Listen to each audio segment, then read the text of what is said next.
confirme la grabación.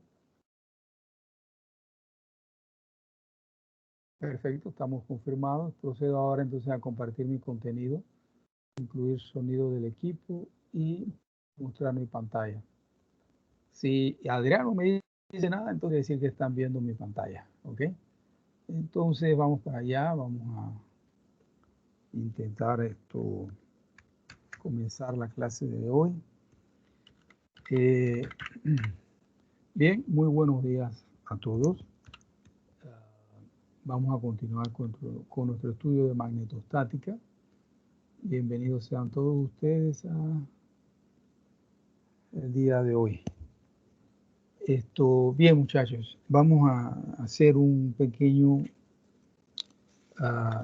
repaso así de las ideas que hemos estado desarrollando. Nosotros hemos estado viendo, ya vimos las dos leyes que rigen la magnetostática. La ley de Biot-Savart, que es para una distribución de corrientes arbitraria, y la ley de Ampère, que es entonces cuando tenemos una simetría en la distribución de corriente. Hemos visto también el teorema de Stokes, que nos permitió la definición del concepto de rotacional, que inclusive podría yo afirmar pues, que es un concepto que ya habíamos visto anteriormente en TEN 1, ¿no? Uno de los últimos temas que se ve en TEN 1. Entonces,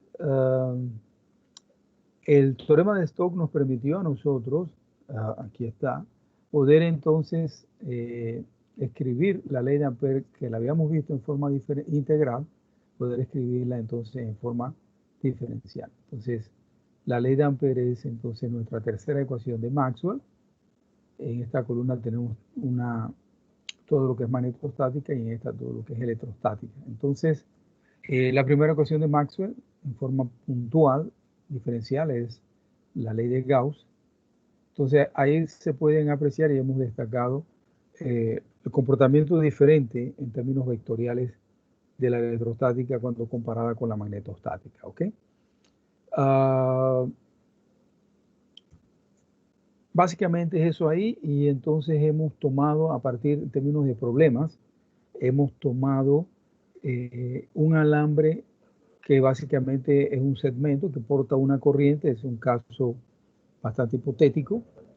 Hemos determinado el campo magnético siendo producido en un punto P. Eso lo hicimos a través de Biot-Savart. También agarramos y consideramos que el alambre fuese un alambre semi-infinito. Se hizo el cálculo del campo y para el caso infinito también, usando Biot-Savart. Luego, para infinito, hicimos el cálculo utilizando ley de Ampère.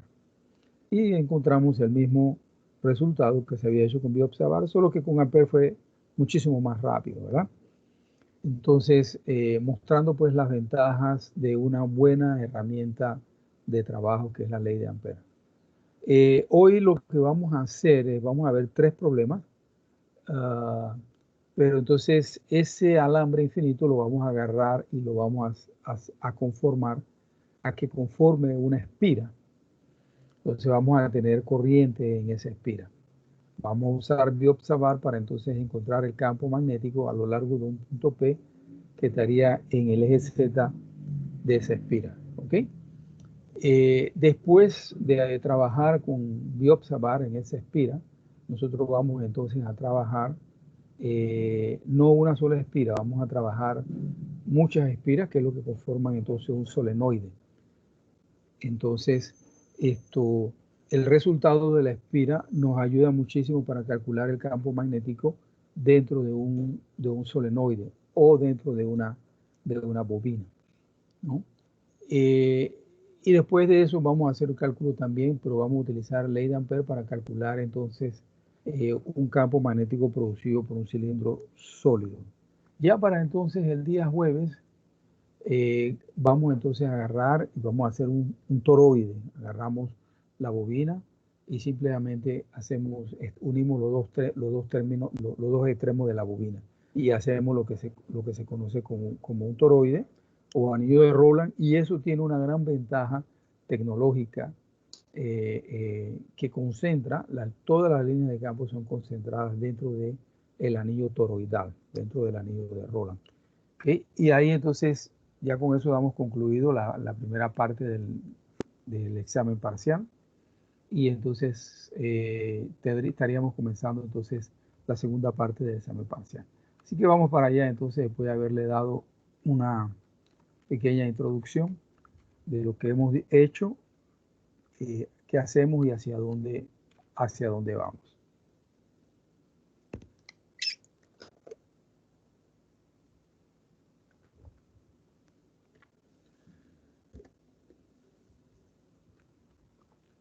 Pequeño chiste. Aquí hay otro chiste, no sé si podrán verlo en sus pantallas, pero son las tres manzanas que cambiaron el mundo: la que se comió Eva, la que golpeó a Newton y la que crió Steve Jobs, Apple. Ok, aquí yo he resumido, muchachos, algunos pasos que considero quizás sean importantes para la determinación de la ley, determinación de la ley del campo magnético en un punto P usando bioobservador. Denle una leída ahí, por favor, una ojeada.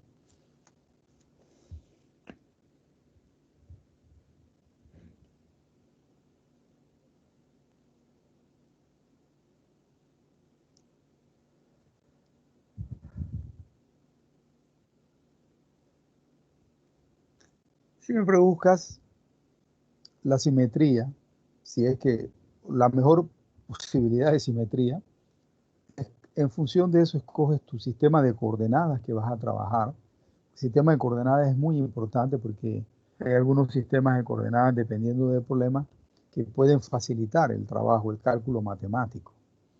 Entonces, después de que tú escoges tu sistema de coordenadas, entonces tú determinas aquí, como te decía, quién es tu H, ¿no? Digo, determinas tu dirección de DH a través de tu producto vectorial de DL cruz R. Recordando que tu DL en bioobservar hace referencia al elemento de línea, aquel que porta la corriente. Y bueno, ahí como último paso entonces a sentarse a trabajar, pues a calcular entonces H en el punto P. Pero sí es importante que tengas tu DL bien escrito y tu R grande bien escrito, porque si eso está bien escrito, sacaste el problema desde el punto de vista conceptual, físico del problema, lo sacaste bien. El resto es básicamente el cálculo del desarrollo de integrales, que ya tú pues has aprendido los diferentes métodos en tu cálculo de cálculo diferencial e integral. Entonces, denle una ojeada ahí al planteamiento del problema.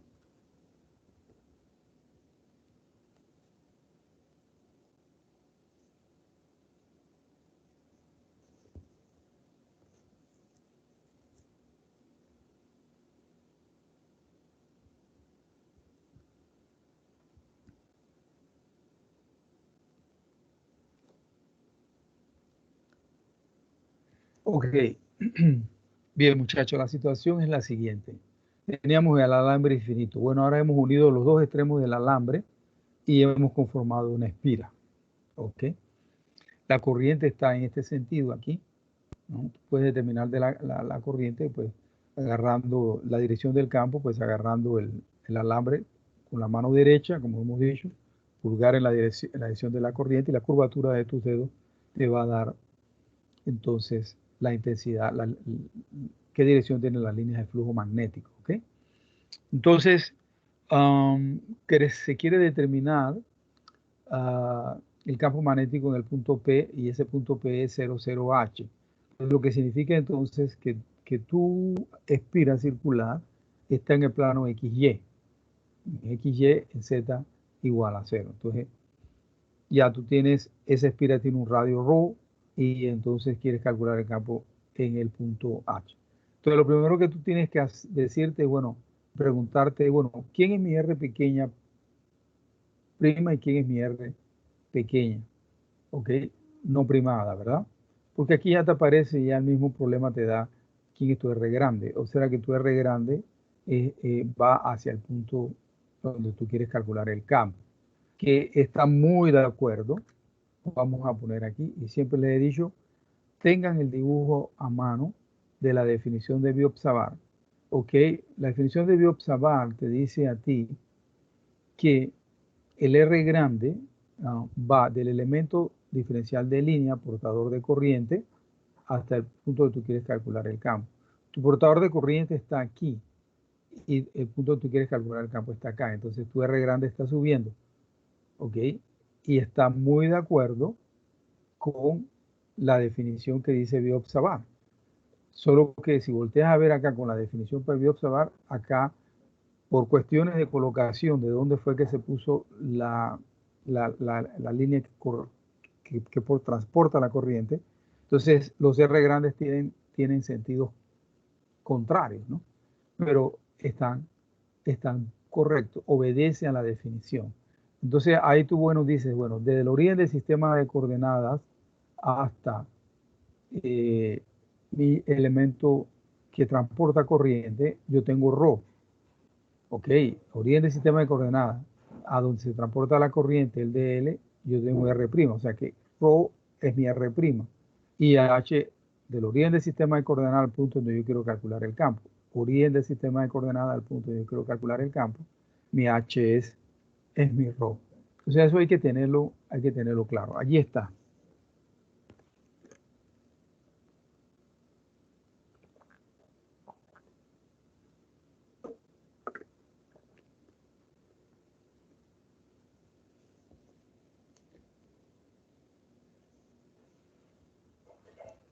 Muy bien, excelente. Ahí están entonces los tres vectores que hay que poder localizar, ¿no?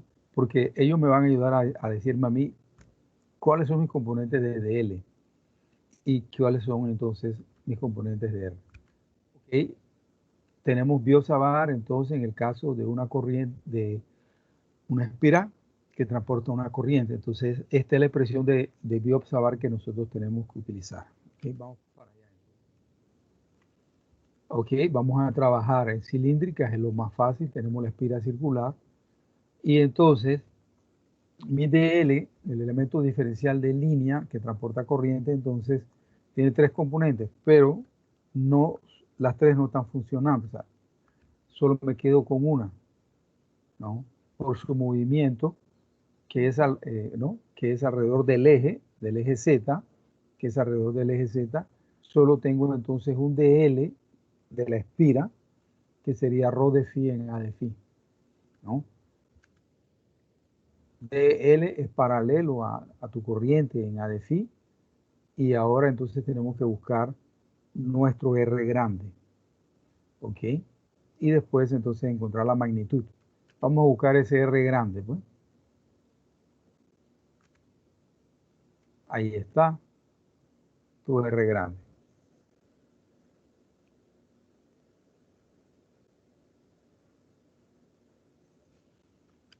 ¿Alguien tiene alguna pregunta en relación al R grande?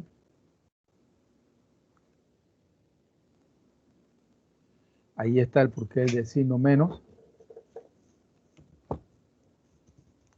Ahí está el porqué del signo menos, ¿verdad?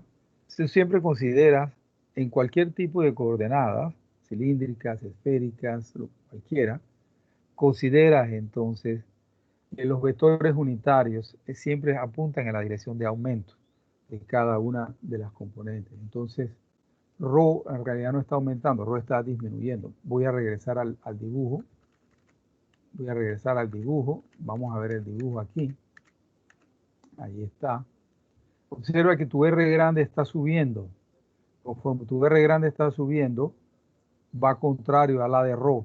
La de ρ siempre va en aumento. Entonces tu R grande te está diciendo que tu ρ está en la dirección de menos A de ρ. Está en el sentido contrario a la de ρ.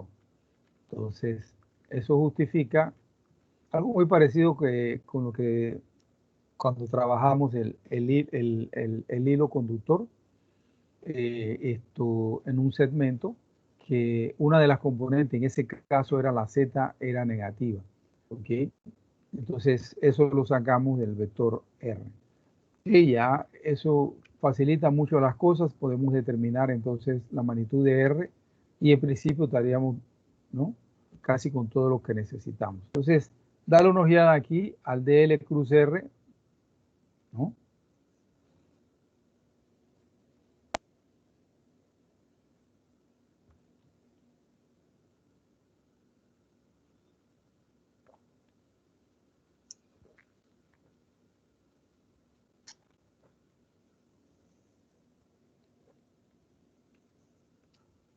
Ok, estamos todos claros. Entonces vamos para allá. Ese es mi DL cruz R. Ok. Mi DL cruz R me está diciendo que mi campo magnético va a tener dos componentes. Una componente en A de ρ y una componente en A de z. ¿Ok? Eso es lo que básicamente DL cruz R me está diciendo. Pero recuérdate que ese producto vectorial me define a mí la dirección de H. ¿Ok? Pero ahí hay que tener algo claro, muy pero muy claro. En realidad no son dos componentes, es una componente la que debemos de tener. Veamos qué es lo que está sucediendo.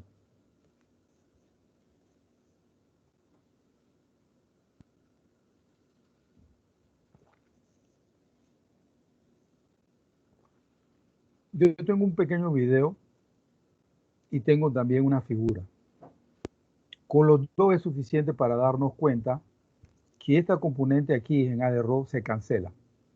Esa componente existe y ella está presente, pero ella se cancela por simetría del problema. O sea, que quiere decir que yo tengo en un lado de la espira, tengo una componente de H en A de ρ, pero en el otro lado de la espira, del lado opuesto a ese punto, voy a tener otra componente. Pero las dos componentes son tales en tal sentido que ellas se cancelan. Al final del día, todas las componentes en A de ρ se cancelan y me quedo nada más que con la componente en A de z. Vamos a ver el video. Déjame primero pasar a mi puntero. Ok. Vamos para allá.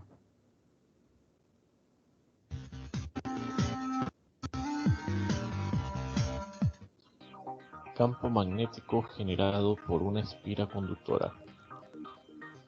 El campo magnético generado por una espira conductora circular tiene la característica de concentrar el flujo magnético en el centro de la espira. Cuando la espira es muy pequeña, se conoce como dipolo magnético.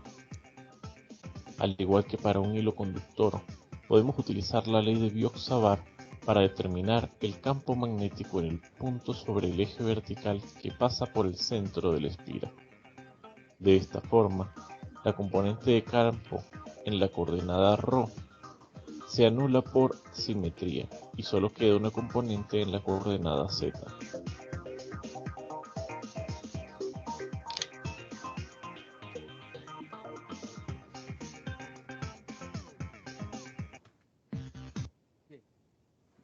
Vamos a verlo aquí, inclusive tengo la figura. Date una ojeada allí y hablamos luego.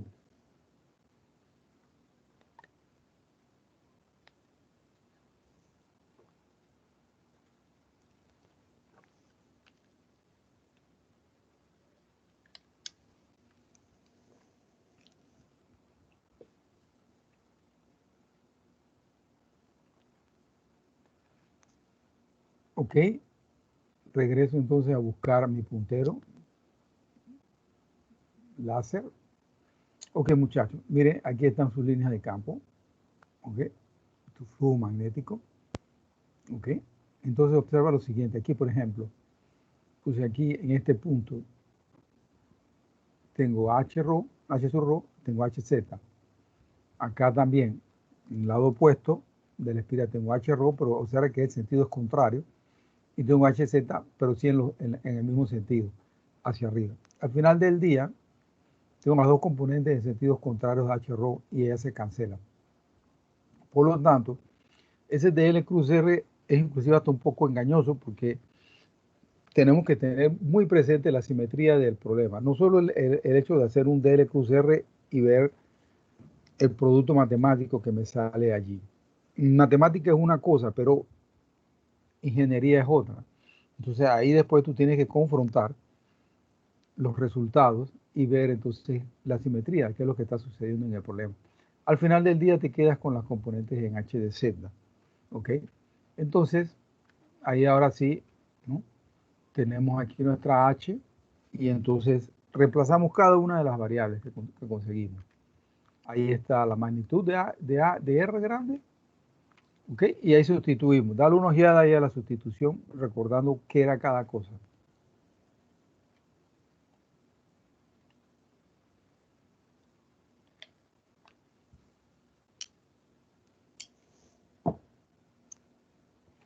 Aquí entre paréntesis está tu componente de L cruz R del campo, que era ρ cuadrado de phi acá en la dirección A de Z. La corriente que está allá viene de la misma ecuación. 4pi viene de la misma ecuación. Y aquí está tu R, magnitud, elevado a la 3 medios, ¿verdad?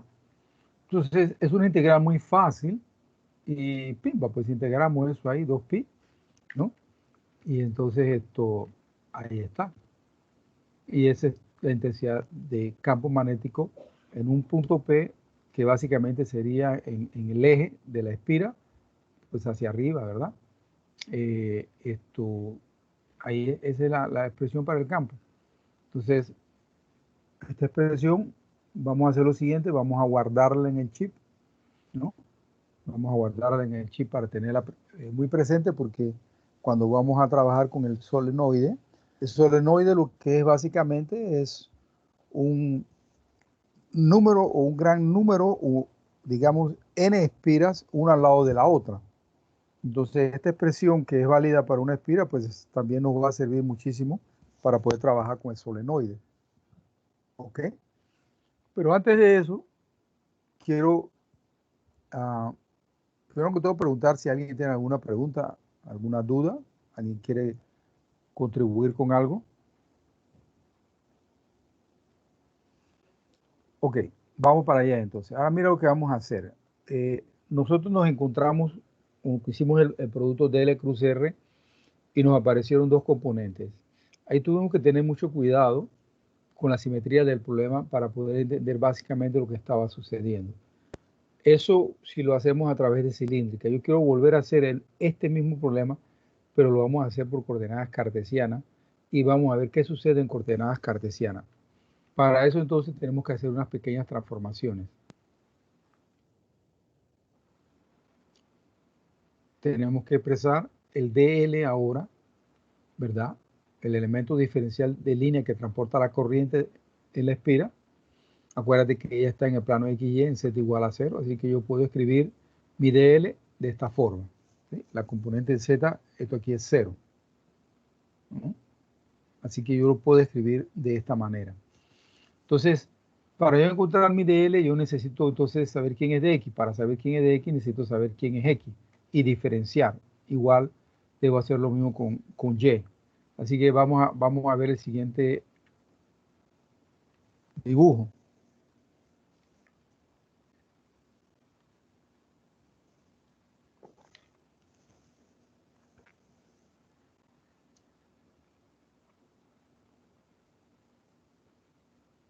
Ok, aquí tengo mi R grande, va hacia el punto P, que es 00H.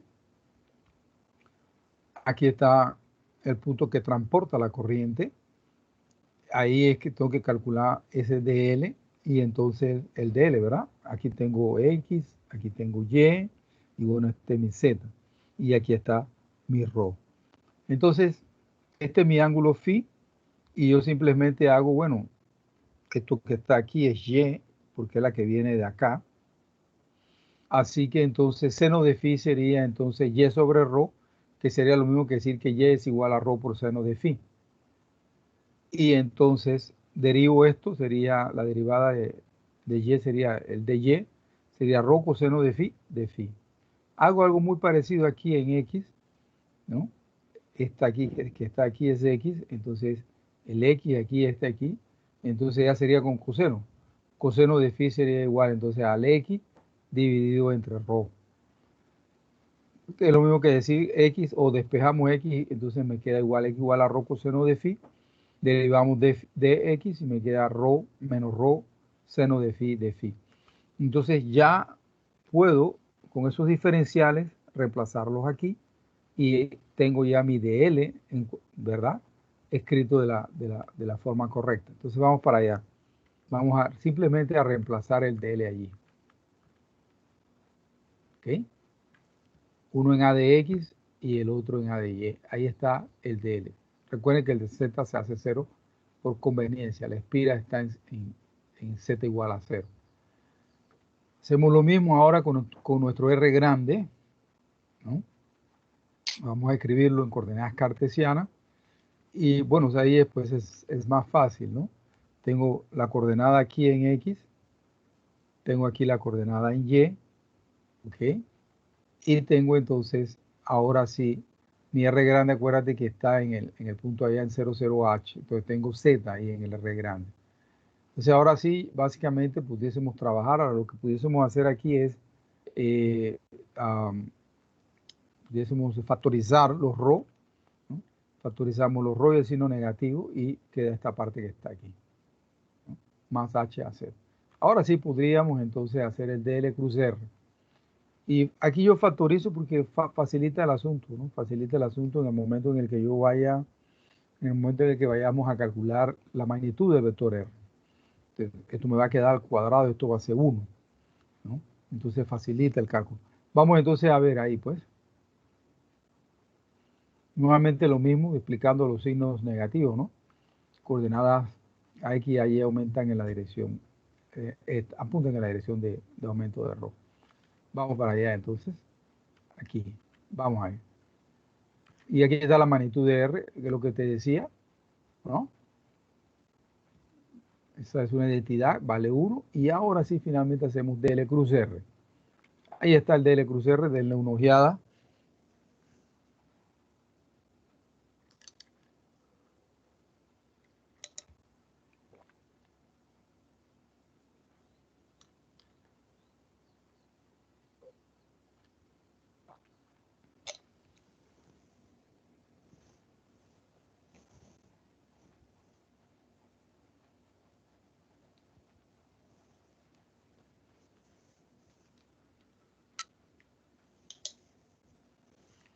Bien, sé que de repente quizás sea un poquito complicado verlo. Quizás va a tomar un poquito más de tiempo poder verlo. No hay problema, muchachos. Ustedes pueden verificarlo en casa con mucho cuidado para obtener cada una de las componentes. Yo te aseguro que este resultado está correcto.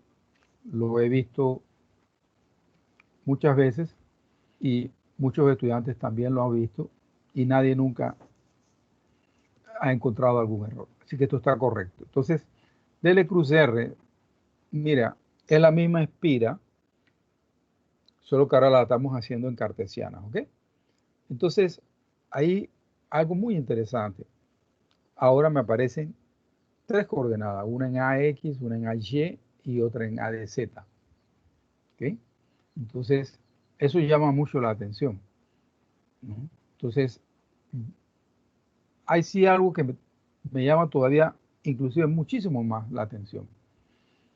Y es la componente aquí en ADZ, ¿no? Ella, cuando trabajé en cilíndrica, ella fue la única que me quedó, porque la que estaba en A de Rho se fue. Entonces, esta que está aquí en ADZ tiene cara que va a sobrevivir, es más, debe sobrevivir, si no el problema estaría mal. Entonces, aquí nada más que arreglando términos, ¿verdad? Aquí nuevamente tengo la ADZ aquí, ¿no? Y si volteas a ver, la ADZ es exactamente la misma que me había quedado anteriormente cuando trabajamos en cilíndrica. Rho cuadrado de phi, ¿ok? Porque la de A de Rho se canceló por simetría del problema. Entonces, desde ya, en principio, volteando a ver lo que había sucedido anteriormente, esta me debe sobrevivir. Esto aquí me tiene que sobrevivir. Lo que quiere decir que este término acá en A de Y y este término en A de X de alguna manera tienen que desaparecer, tienen que anularse. Vamos entonces ahora, ya que tenemos todo, las variables, a expresar el campo magnético para cada una de las componentes, ¿ok? Utilizando la ley de Biot-Savart. Ahí está cada una de las componentes, sustituyendo Biot-Savart.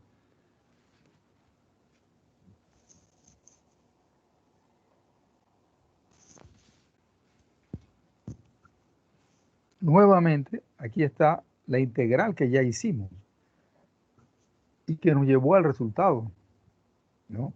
Entonces, tiene que existir alguna forma en la que yo pueda, en la que nosotros podamos decir, mira, esta integral aquí es 0 y esta integral aquí es 0. Se desvanece. No sé si alguien pudiese hacer alguna observación, ¿no? Profe, no habría que hacer una sustitución de variable. ¿Cómo hacer una sustitución de variable? Discúlpame, no sé exactamente a qué te refieres. Ya estamos listos para integrar. No, ya vi el DFI. No había Ya visto estamos eso. listos para integrar. Ya estamos listos. No hay que hacer cambios de variable ni nada de esto, lo otro, porque ya está todo listo para. Inclusive esta integral aquí ya la hicimos ya. La hicimos allá, ¿no? Ya la hicimos. Pero esta otra integral aquí no es complicada, ni esta otra de acá es complicada. Pero, ¿por qué esa integral? Si la hago, tú vas a encontrar que esta integral es 0 y que esta integral que está acá también es 0. Lo que yo le pregunto es, ¿por qué es 0?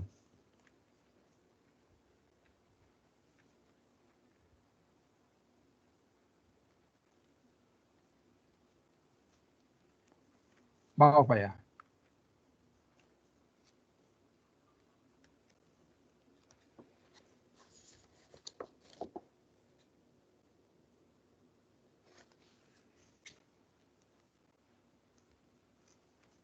¿Estamos claros? Seno y coseno con límites de integración de 0 a 2pi, eso te va a dar 0. Pueden probarlo. O ya ustedes deben haber probado eso ahí en sus cálculos diferenciales e integral. Ya deben de haberlo hecho. Y al final del día me quedo con esta A de Z aquí. Y llego al mismo resultado que habíamos llegado anteriormente en cilíndrica. Entonces, esto lo traigo a colación para mostrarte lo siguiente. Cuando lo trabajaste en cilíndrica, había que estar muy conectado con el problema para percibir que la componente en A de ρ de H se hacía 0 y solo me quedaba con A de Z. En cartesiana quizás podemos hasta estar un poquito más distraídos y no percibirlo, porque desde el punto de vista matemático en cartesiana, cuando tú haces esta integral, tú vas a ver que esto es 0 y esta otra te vas a dar cuenta que eso es 0. Entonces, en cartesiana no eres matemático nada más, básicamente, ¿entiendes? Estás aplicando la matemática y la matemática te lleva directamente al resultado correcto. Pero no es necesariamente en cilíndrica, ¿no? En cilíndrica tienes que ser un poquito más ingeniero, ¿ok? Un poco más ingeniero. En cartesiana hay que ser sí, un poco más matemático, ¿no? Vamos para allá. Aquí hay un pequeño resumen de algunas consideraciones, pero visto desde el punto de vista de la ley de Ampère. O sea, ese dl que aparece aquí es según Ampère. O sea, tú tienes aquí tu filamento, ¿ok? Ahora en Ampère recuérdate que tu dl es un elemento de longitud de la trayectoria hipotética amperiana. Y esta es tu trayectoria hipotética amperiana. Tu filamento está saliendo del tablero y aquí está tu superficie abierta. H y DL siempre son paralelos en A de phi y nosotros encontramos que usando Biot-Savart y utilizando Ampère, encontramos que H tenía esta forma. ¿Ok? Ahora en la espira, básicamente es lo siguiente. Tu corriente, tu espira sale del tablero y vuelve a entrar al tablero, se va por detrás de tu pantalla, de tu tablero y vuelve a salir. O sea, esta nomenclatura aquí de punto y flechita, digo, la parte posterior de la flecha, ¿no? Es lo que te está diciendo, mira, lo que tenemos ahí es una espira, ¿no? Entonces, nuevamente, tú puedes hacer así, o tú quisieses trabajar con amper. Por la espira tienes entonces, igualito que acá, ¿no? Tienes aquí tu trayectoria amperiana, tu superficie abierta y tu corriente que sale del tablero. Y esta es la expresión en H que acabamos de encontrar, ¿ok? Y el de L aquí, recuérdate, es el elemento de longitud de tu trayectoria amperiana, no es de tu espira que transporta la corriente, ¿ok? Muchachos, preguntas, dudas, observaciones antes de pasar al solenoide.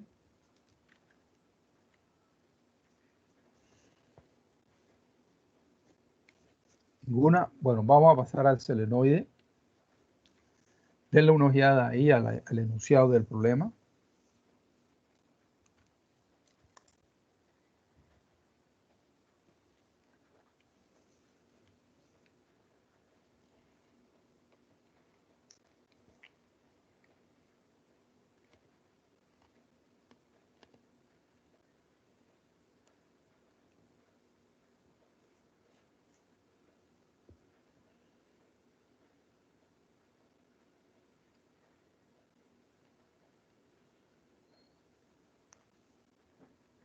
Bien, aquí tenemos un solenoide.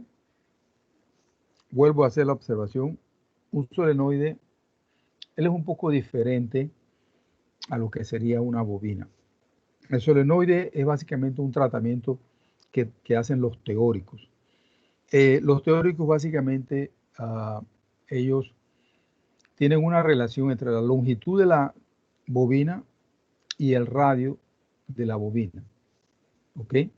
Entonces, ellos consideran que la longitud de la bobina es muchísimo mayor que el radio de la bobina. Cuando eso sucede, ellos le llaman solenoide. Si no sucede eso, ellos le llaman bobina. Se le llama bobina. Entonces, ¿por qué? Porque si yo mantengo esa relación de L mucho mayor que A, entonces tú consigues generar en el centro del solenoide un campo magnético en un volumen de ese centro que él es, ¿cómo te pudiese yo decir? Uniforme. ¿Okay? En el centro del solenoide ese campo sería uniforme. Eso quiere decir que conforme te acercas a los extremos, ya sea por la derecha o por la izquierda, vas a tener campo, pero vas a comenzar a tener un gradiente de campo. Entonces, para los estudiosos experimentales, ese punto geométrico del centro de la bobina, del solenoide es extremadamente importante, porque ahí ellos pueden colocar el objeto a que ellos quieren estudiar. Y allí ellos saben y está garantizado desde el hecho de que desde que sea que L sea mucho más grande que A, está garantizado que hay un volumen en donde el campo es uniforme. Porque todo lo que ellos vayan a estudiar será válido única y exclusivamente si el campo es uniforme. Al final del día, solenoide y bobina han tomado básicamente como que si fuesen sinónimos. En realidad no son sinónimos. ¿Okay?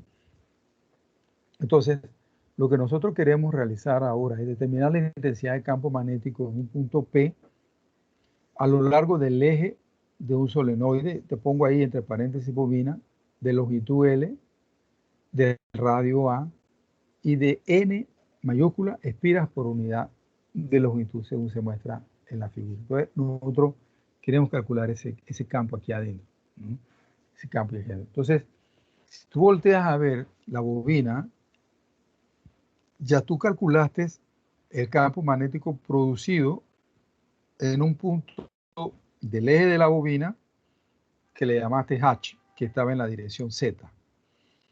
Eso para una espira. Entonces, una bobina es la conformación no solo de 1, 2, 3, 4, sino de muchísimas espiras. Entonces, como ya tú sabes el campo magnético para una espira, puedes entonces saber el campo magnético para muchas espiras. ¿Ok? Entonces, vamos para allá. Date una ojeada allí.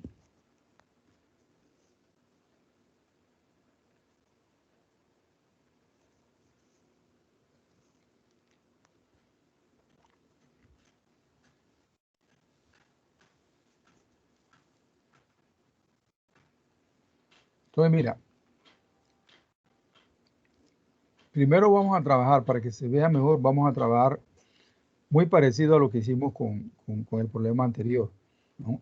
Continuamos trabajando en el eje de la espira, en el eje del solenoide, pero, o sea, como lo hicimos anteriormente, ¿no? Un punto P allá arriba, ¿no? Entonces, decimos así, la intensidad del campo magnético H en el punto P, nosotros la podemos, puede ser encontrada si dividimos la longitud del solenoide en elementos infinitesimales de fuente de campo, dl, ¿ok? Eso es interesante porque eso me permite a mí utilizar eh, el resultado del campo magnético que acabamos de encontrar en cartesianas y en cilíndrica para una espira. Como el solenoide son muchísimas espiras, entonces yo digo ahora, bueno, voy a agarrar y voy a dividir la longitud del solenoide en elementos infinitesimales de fuente de campo. Y aplicamos la expresión de H para una espira circular porque ya yo la conozco. Entonces, estoy intentando poder utilizar el resultado que ya yo conozco. Entonces, elemento diferencial de H en P, tomo el H de la espira porque he podido decir, bueno, voy entonces ahora a tomar un dl infinitesimal de campo siendo producido por una espira y me permite trabajar con esta expresión de H de la espira que ya conocemos. Y bueno, sabemos que eso está en A de Z. Entonces, excelente, ¿no? Obsérvate que los ángulos tita 1, el ángulo tita, pues, se toma con respecto al eje, ¿no? Aquí está tita, y bueno, tita 1 es el ángulo que hace referencia al extremo izquierdo del solenoide, y tita 2 es el ángulo que hace referencia al extremo derecho, la última espira a la derecha, ¿no? Entonces tienes tita 2, tienes tita 1 aquí, todos medidos con respecto al eje. Aquí también podemos definir este triangulito que nos va a ayudar para hacer un cambio de variable. Aquí vas a tener tita, este va a ser tu A, tu radio de la espira, y este va a ser tu Z. ¿Ok? Entonces, muchachos, vamos a hacer lo siguiente. Son las 11:05. Vamos a dar una parada de 5 minutos. Volvemos entonces a las 11:10 a continuar la clase. Descansen un poquito la vista y en 5 minutos regresamos. ¿Ok?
Ok, muchachos, estamos de vuelta.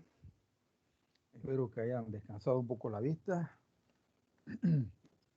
Y entonces esto también ha aumentado la circulación en las piernas. Vamos para allá entonces. Miren, el problema de la bobina, el solenoide, que básicamente entonces lo que estamos haciendo, como les decíamos, era aprovechar entonces,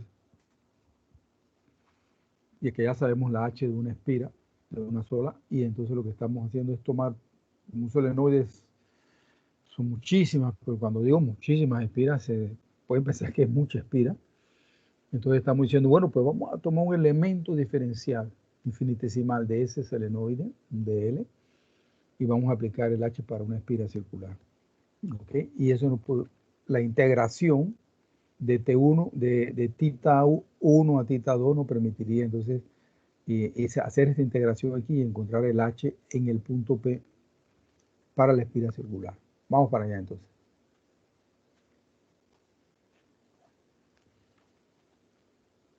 Ahí está entonces lo que te estaba diciendo, ¿no? Y entonces aquí hay algunos cambios de variable que hay que hacer, en el sentido de que esta fue la expresión que nosotros encontramos hace un momento, y felizmente el solenoide no mantiene las mismas, los mismos nombres, la misma representación para cada una.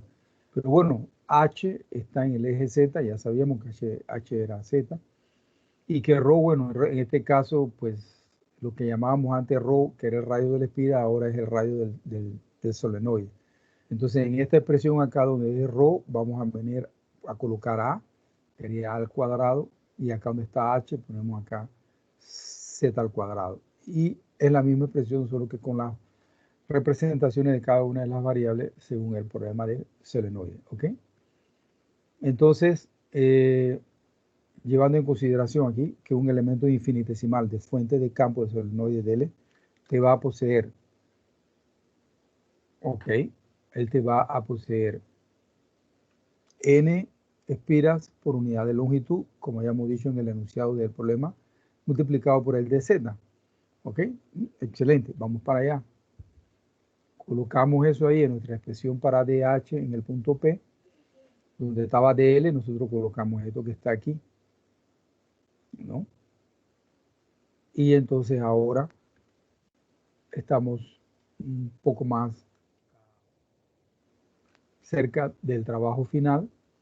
Reescribo el H para el solenoide, aquí está, de una espira, y aquí el término del DL, ¿no? N, longitud, N espira por unidad de longitud multiplicado por el de Z. Y entonces ahí es donde te decía, bueno, este triángulo va a ser importante porque nos permite hacer el cambio de variable. Cotangente de tita es Z sobre A, o sea, Z va a ser igual a cotangente de tita. Y derivando entonces para poder reemplazar acá en Z. Menos A cosecante al cuadrado de tita. ¿Ok? Ahora tenemos entonces que voltear a ver aquí este término que está aquí. A al cuadrado más Z al cuadrado, ¿no? Veamos para allá. Sabemos que Z es A cotangente de tita. Aquí está el término. Z A cotangente de tita elevado al cuadrado. Eso es muy fácil porque podemos factorizar y nos encontramos que tenemos una identidad trigonométrica ahí cosecante al cuadrado de tita. Ahora terminamos de hacer lo que nos está diciendo esto aquí y va a quedar al cubo.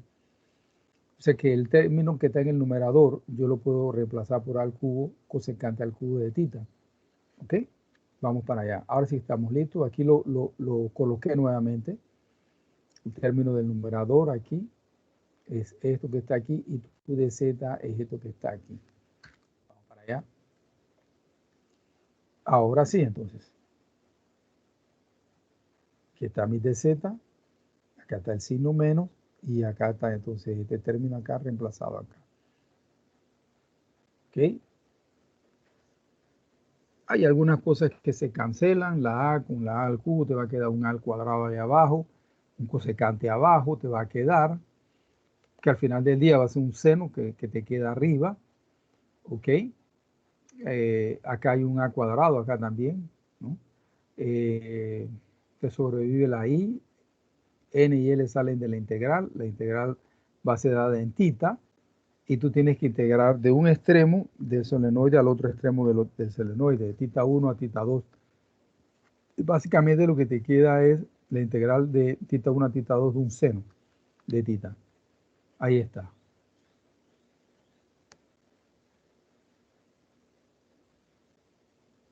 Ok.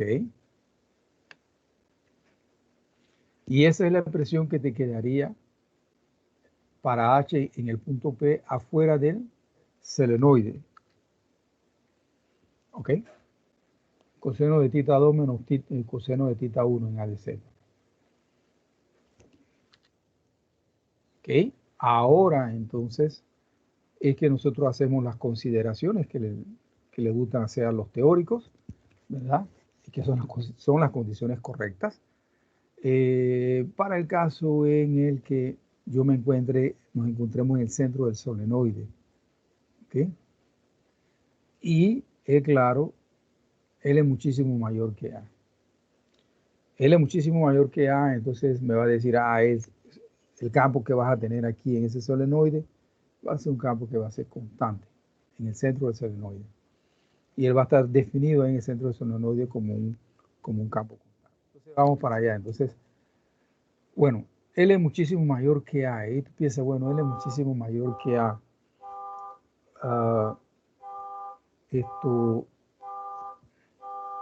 Vamos a ver entonces.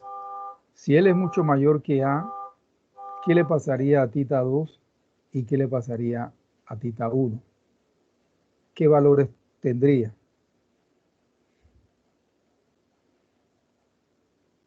¿Qué valor tendría tita 2, por ejemplo? No sé si alguien se atreve a decirlo. ¿Qué valor tendría tita 1? No sé si alguien se atreve a decirlo.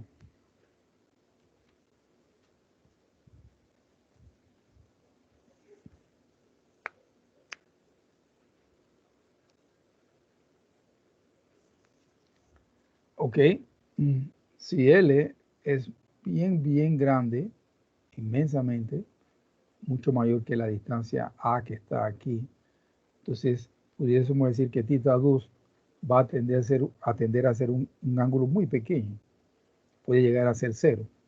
Y tita 1 va a ser un ángulo que va a aumentar bastante, 180 grados. ¿Ok? Entonces yo tendría algo así como tita 2, 0 grados, tita 1, 180 grados.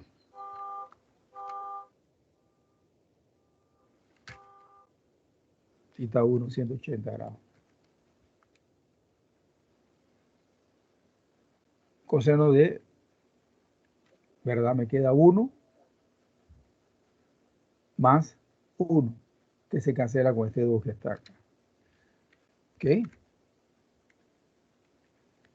Y por eso entonces es que los teóricos les gusta, porque obsérvate que este es un resultado de H, ¿verdad?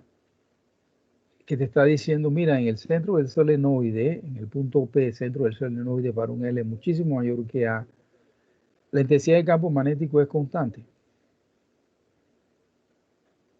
¿Y de qué va a depender? Bueno, va a depender de cuántas espiras le ponga, de la longitud de él, ¿no? Y va a depender de la corriente.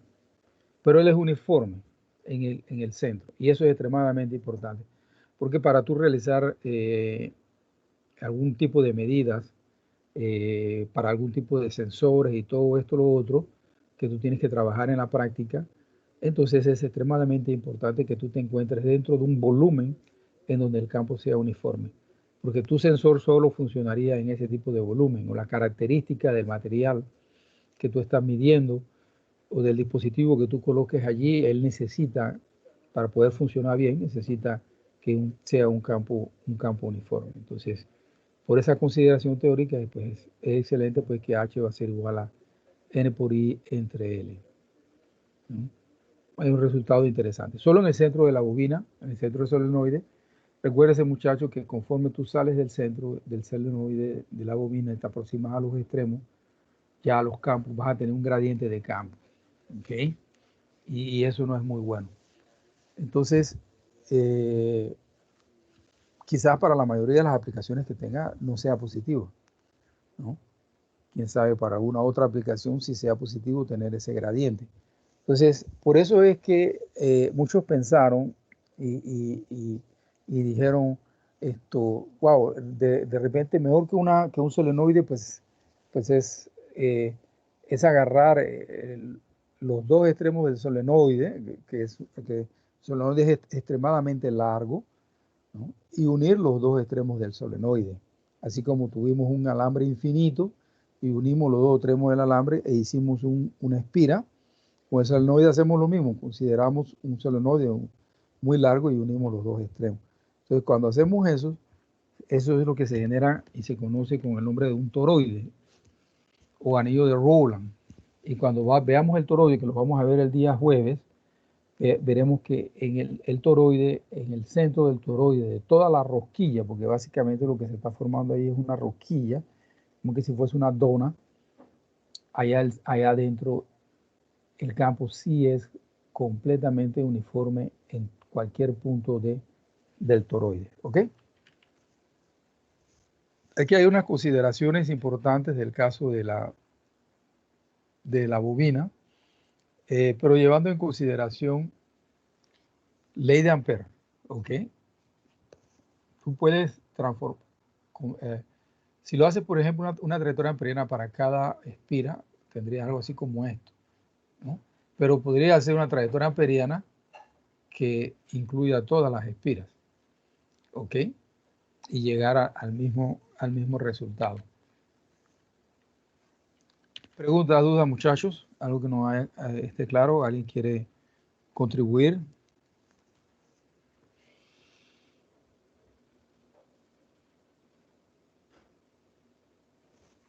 No hay ninguna duda. Bueno, entonces continuamos adelante. Vamos a ver este problema ahora antes de llegar al toroide. Bien, he aquí algunas observaciones, así como hicimos para observar sobre cómo es una temática para trabajar con Ampere.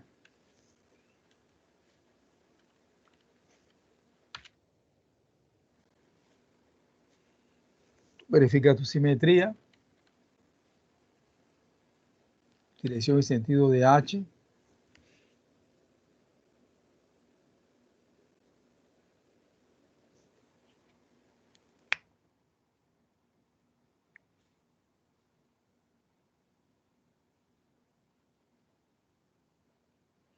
Y algo muy parecido como cuando trabajabas en electrostática con las superficies gaussianas.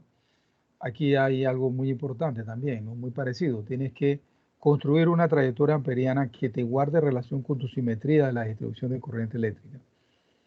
Siempre intentando buscar donde H sea paralelo con DL, porque acuérdate que Ampere es básicamente una integral de H.dl, ¿no?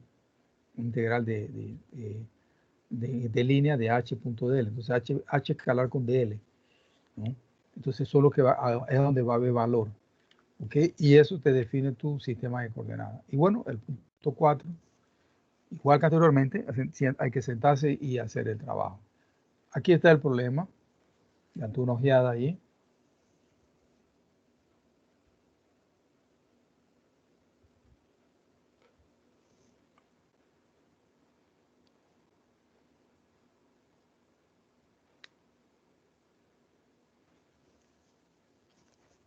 Bien, ahora es un poco diferente al caso del alambre que estaba en la dirección Z, infinito. Ahora no es un alambre, ahora es un cilindro. Es un conductor cilíndrico, pero sólido. ¿Ok? Sólido, completamente sólido, de un radio R igual a, ¿no? Entonces, en todo el cilindro, hasta R igual a A, tú tienes una densidad de corriente J, ¿no? Que cuando integrada esa densidad de corriente J, entonces te da lo que es tu corriente. ¿Ok? Entonces, esa es la diferencia con el alambre. Entonces, ahora lo que vamos a hacer es muy parecido con lo que hicimos con el alambre. Entonces, nosotros vamos a determinar el campo magnético en un punto P afuera del conductor cilíndrico sólido y después lo hacemos dentro del conductor cilíndrico sólido.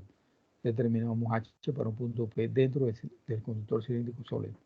Vamos para allá, para un H tal que el ρ es mayor que A, o sea, afuera del cilindro. Tenemos esta simetría cilíndrica. Eso quiere decir que igualito que pasó con el alambre en Z, pues volvemos a tener H en A de phi. Y la mejor trayectoria amperiana va a ser un círculo de radio ρ para el cual H tiene que ser paralelo con DL. Eso es lo que estamos haciendo. Visto de arriba, ¿verdad? Aquí tienes tu cilindro sólido. Aquí está tu trayectoria amperiana, porque con ella así circular yo puedo tener que H va a ser tangencial y puedo también tener el DL, que recuérdate es un elemento de longitud de la trayectoria amperiana. Son paralelos en el punto P. Y puedo aplicar entonces ampere. Aquí está mi DL. Nuevamente me interesa la componente ρ de phi en A de phi. Es que esa es la que es paralela con H. Okay, H paralela en DL en el punto P. Vamos para allá entonces. Esto es muy fácil. Ok. Está tu trayectoria amperiana, tu integral de línea. Y ahí tú pones los dos términos de H y el término de DL, producto escalar. Integral en phi de 0 a 2 pi. Es extremadamente simple. H phi sería I sobre 2 pi ρ. En términos vectoriales esto. Y si mal lo recuerdas, ese fue la intensidad de campo magnético que nosotros obtuvimos cuando trabajamos con un alambre.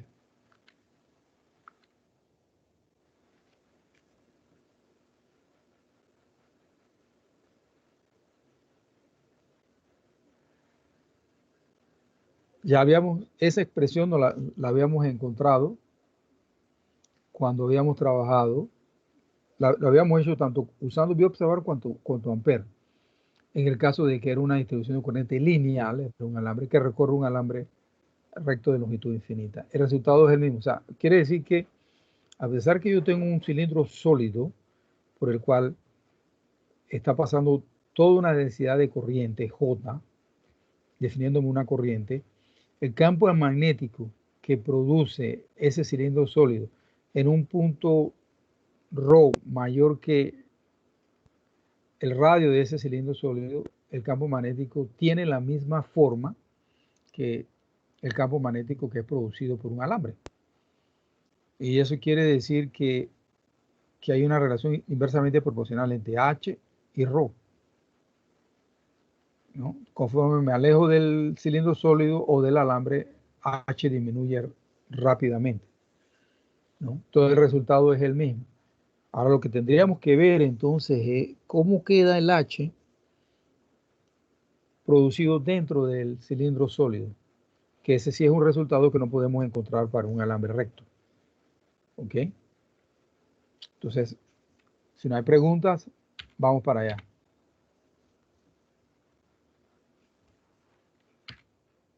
¿Ok? Entonces ahora, aquí está mi cilindro sólido de radio A. Voy entonces nuevamente a tener ahora una trayectoria amperiana, dentro del cilindro. Trabajo todo igual, ¿no? Aquí está mi trayectoria amperiana y mi J está en todo el cilindro. ¿Ok?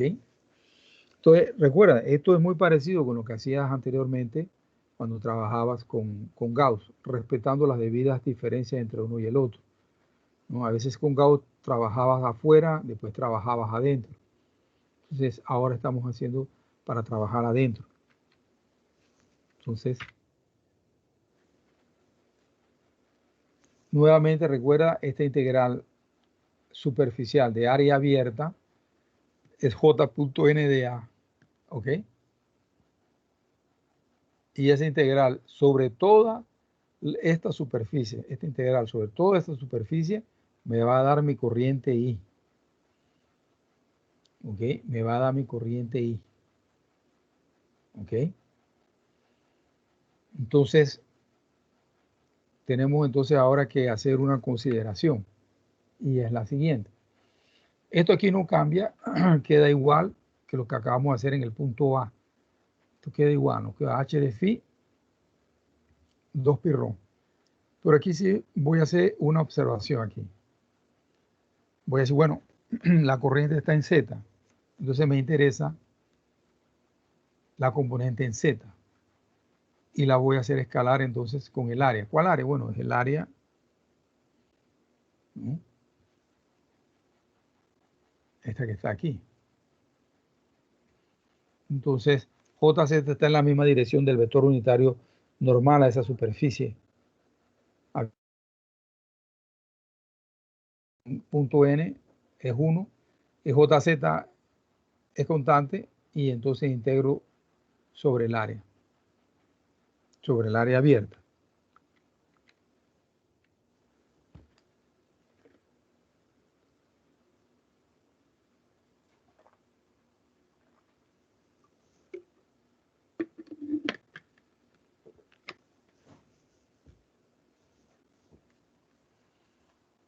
En el problema, voy a regresar.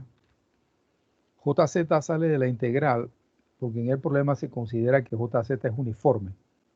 Entonces, tanto ya puede salir de la integral. ¿Ok? Y lo dice aquí.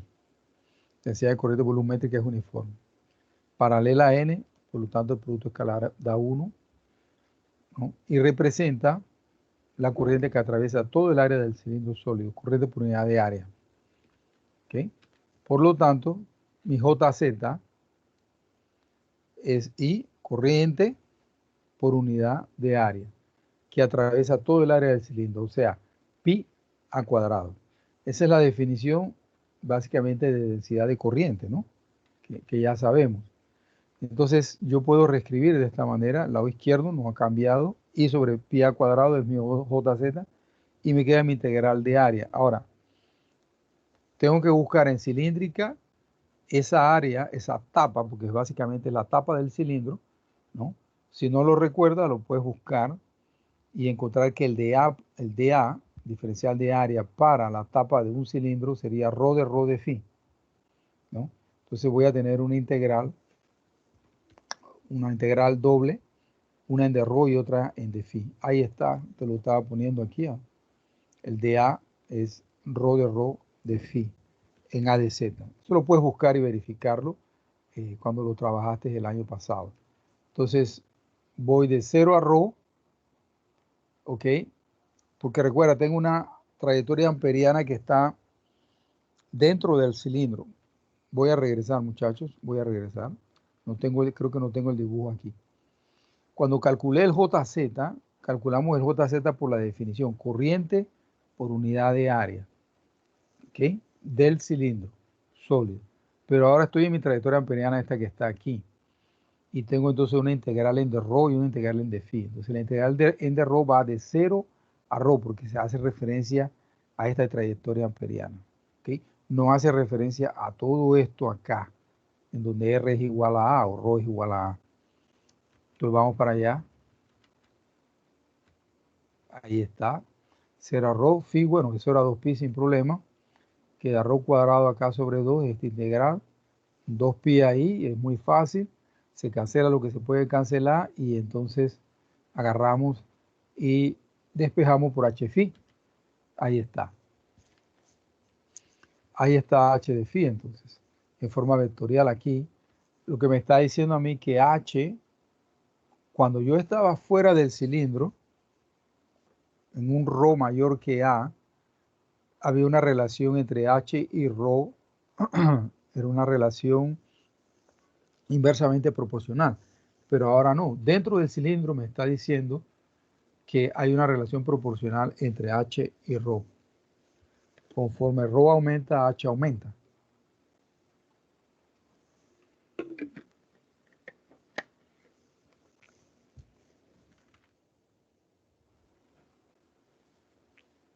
Y bueno, en el momento en el que nos encontremos en ρ igual a A, pues mi expresión me quedaría de esta manera. ¿Sí? Pues mira lo que hicimos ahora. Hicimos aquí una figura En la gráfica, aquí en la vertical tenemos H phi y en la horizontal acá tenemos, en la abscisa tenemos el ρ.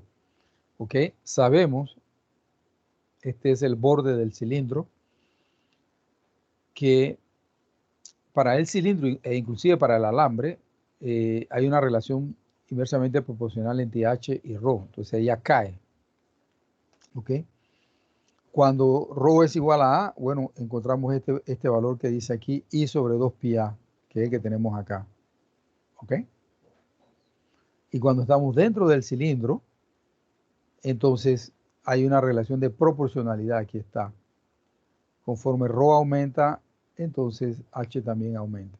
Y eso es un bosquejo, básicamente un diagrama esquemático del comportamiento de H en función de ρ.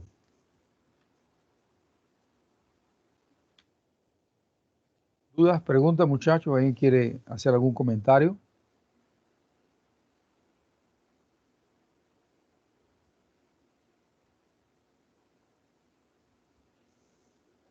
¿Ningún comentario? Entonces vamos para allá. Vamos para la parte C entonces. Dice, determina TJ en el cilindro sólido. ¿Ok?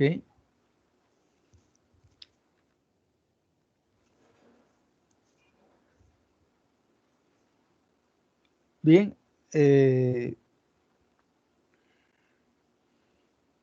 Para eso tenemos que trabajar entonces con la ley de Ampere en forma diferencial. Recuérdate que el rotacional de H es igual a J. ¿Ok? Entonces, es muy fácil. Ustedes ya han trabajado en coordenadas cilíndricas en TEM 1 y eso es básicamente una ecuación, ¿no?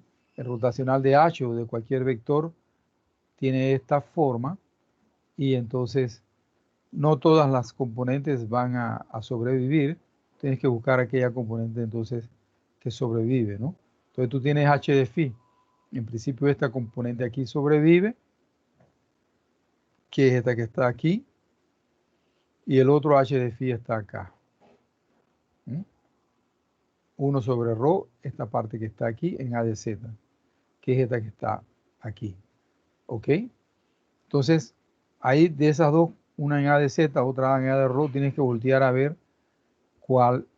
Esta tiene que hacerse 0, porque sabemos que J está en la dirección de A de z. O sea que la que debe sobrevivir es esta que está aquí. Entonces, esta va a ser 0, porque si tú volteas a ver H de phi no depende de z. ¿Ok? H de phi, por ejemplo, cuando estás dentro del cilindro, tiene esta forma. Entonces ella no depende de z, así que la derivada parcial de H de phi con respecto a z es 0. O sea que ese término se hace 0. E inclusive fuera del cilindro también se hace 0. No aparecía ninguna dependencia de H de phi con z. ¿Ok?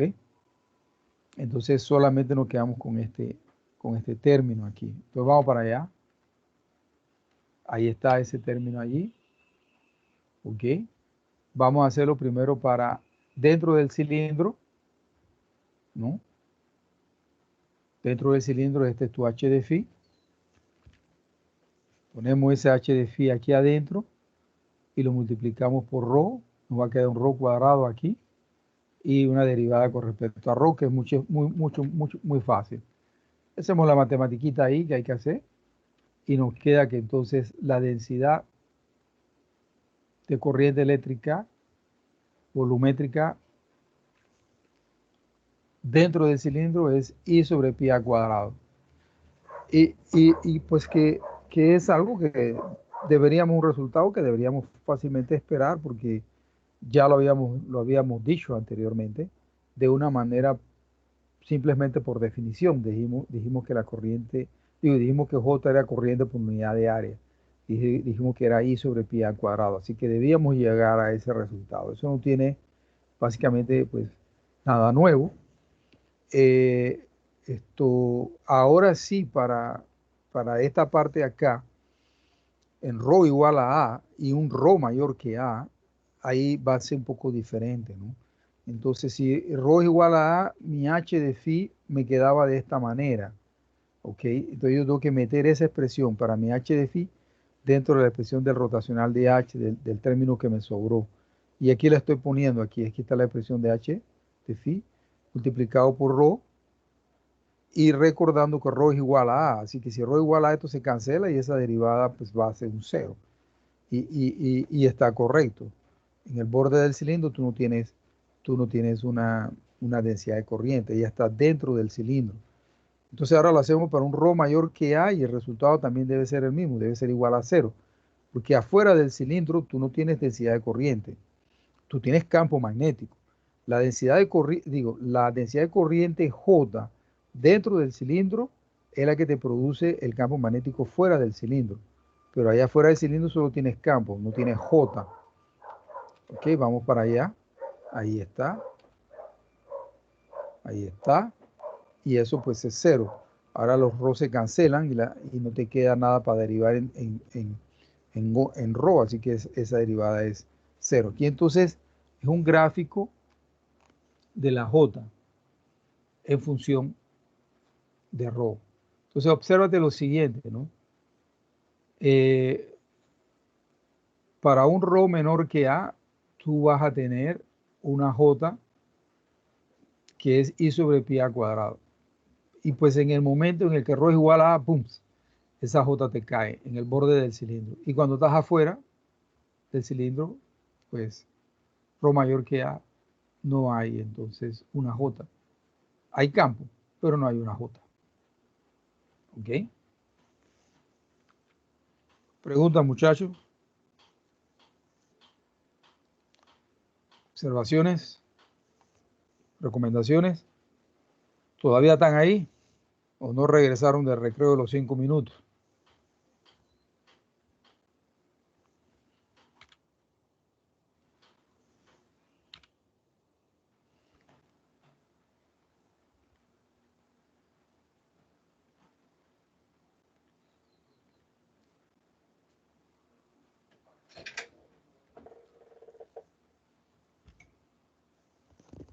Ya estaban, profe. ¿Qué tal, Elvis? Cuéntame, dime algo. Estaba buscando yo aquí en Teams ahí, a ver si había alguien, porque está todo el mundo callado. Dice que se habrán dormido. Dicen que mi voz es muy buena para dormir. Dice que hay 23 muchachos. Somos como 26 más o menos en el grupo. Preguntas, dudas, muchachos, algo que no esté claro. ¿Quieren ahondar en algo?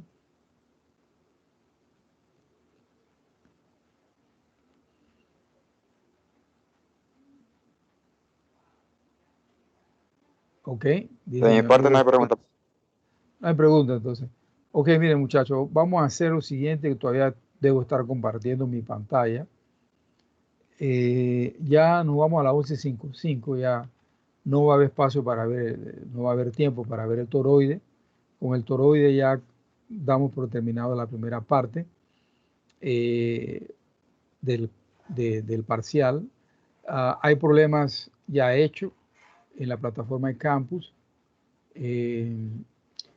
Este archivo se lo subí ya a la plataforma Teams, pero no lo pude subir a la plataforma eCampus porque cuando lo intenté hacer, simplemente creo que era OneDrive, estaba caído, una cosa de esa, y no fue posible.